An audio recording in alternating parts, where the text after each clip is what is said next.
गिबियावनो सनितपुर जिल्ला दुलाराय बर' फरायसा आफादनिफ्राय जानानै आङो गासै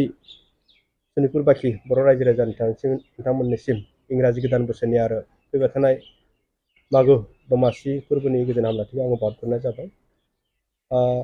दिनै सनितपुर जिल्ला दुलाराय बर' फरायसा आफादनिफ्राय जानानै माखासे प्रेस मिट होनो थाखाय बेहाय जोङो जथुमदों। बेहाय बाहागो लानो हादों जोंहा सनितपुर जिल्ला दुलाराय बर' फरायसा आफादनि गाहाय नेहाथारि इलियास मोसाहारि, लोगोसेयैनो सोलोंथाइ नेहाथारि इन्जय बसुमतारी, लोगोसेयैनो लोगो आफादगिरि रुपम दैमारि, लोगोसेयैनो बाहागो लानो हादों सनितपुर जिल्लानिनो बुंथिगिरि परेश बरमहिलारि आरो बिबानगिरि बिथांमोन जोंनि माखासे दंबायो। आङो मुंखौ फारियै लाथ'लासै।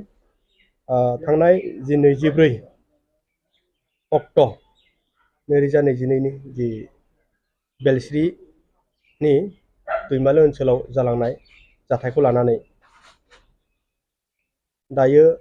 मोखां बिजाबफ्राव बा फेसबुकफ्राव गोबां रोखोमनि बुंलाबायनाय, बानसावलाबायनाय रावफोर ओंखारबाय थादों। बेवहाय मोनसे शब्द ओंखारबाय थादों, एक्स एन डि एफ बि। नाथाय जोङो सनितपुर जिल्ला दुलाराय बर' फरायसा आफादनिफ्राय बेखौ रायजो राजानि गेजेराव आरो जोंनि जि एक्स एन डि एफ बि बिथांमोननिसिम जोङो क्लियार खालामनानै होनो ओंखारदों जि मोनसे जाथाय जालांनाय बेवहाय एक्स एन डि एफ बि हिसाबै जेबो सोमोन्दो गैया आरो एक्स एन डि एफ बिफोरखौ जोङो बर' माहारिनि मोनसे समनि थाखाय थैनाय थांनायनि बर' माहारिखौ रैखाथि होनायनि थाखाय बिथांमोननि जि होलांनाय अबदान, जों बिथांमोनखौ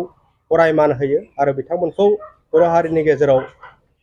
अराय जोंथि जानानै थागोन, जों बेखौ आसा खालामो आरो जों बिथांमोनखौ मान होयो। दा बाथ्राया जादों मा, बेवहाय बि नायजाब बा आदिब नार्जारि बिथाङा बे दैमालु ओनसोलाव साननैसो सिगां फैनानै थाफैनानै बेवहाय मोनसे गोदान आफाद खुलिनायनि बाथ्रा बेवहाय जादोंमोन आरो बेखौ लानानैनो हालामनि रायजो राजा बिथांमोना बेलस्रि दख'रा दुलाराय बर' फरायसा आफादनि बिबानगिरि बिथांमोननो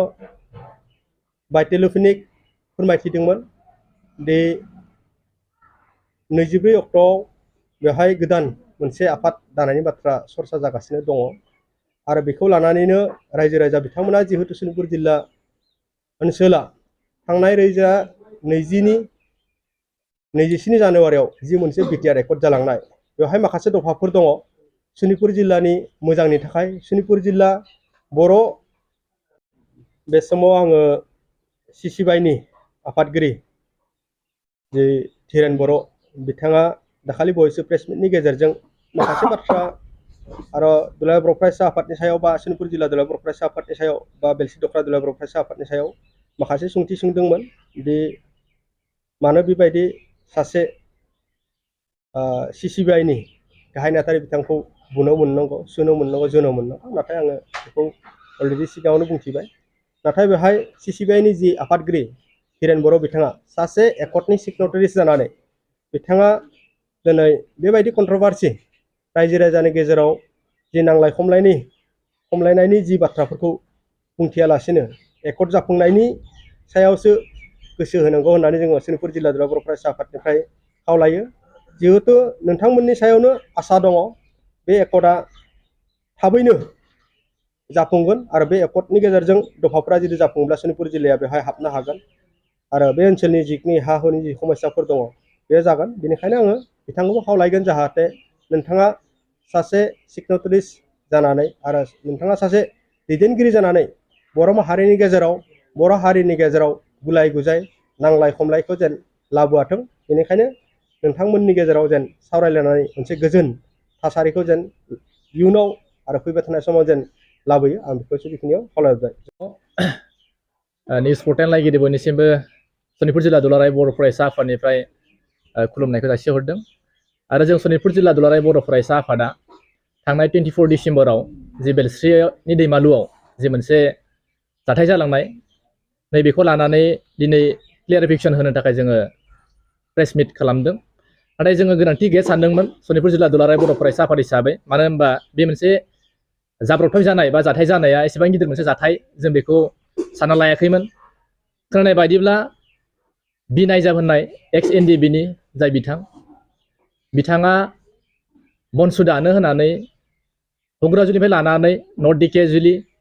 बा ओरै बेलस्रि साइडखै सोरबा गावनि सिनाखि बिथांमोननियाव आलासि जानो फैनाय सुलादै बनसु दानायनि मोनसे खैसल नैबेखौ बिथाङा खालामबाय थादोंमोन, जायखौ 24 डिसेम्बर खालि बेलस्रिनि दैमालुनि साखाथि थानाय माखासे रायजोफोरा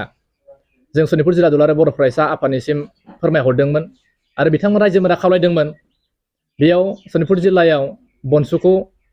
जायगा होनाय जानाय नङा बा बनसु दानो होनाय जानाय नङा। दा बेखौ लानानै रायजोफोरा गोबां होंगो दोंगो जादोंमोन बै गामियाव, जेराव जोङो सनितपुर जिल्ला दुलाराय बर' फरायसा आफादनिफ्राय बेबायदि दावराव दावसिखौ जों लुबैयाखै हिसाबै बा रायजोफोरनि खावलायनायखौ जोङो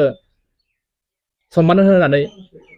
आरो बिटिआर एकर्डनि जि मोनसे बिटिआर एक्सटेनसन सिमा बारायनाय नैबेखौ थाबैनो मावफुंनांगौनि थाखाय बेबायदि दावराव दावसिखौ जों लुबैयाखै। बे हिसाबै जों सनितपुर जिल्ला दुलाराय बर' फरायसा आफादा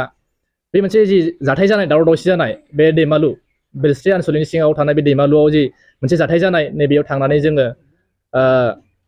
जि बिनायजाब बिथाङा बनसु दानो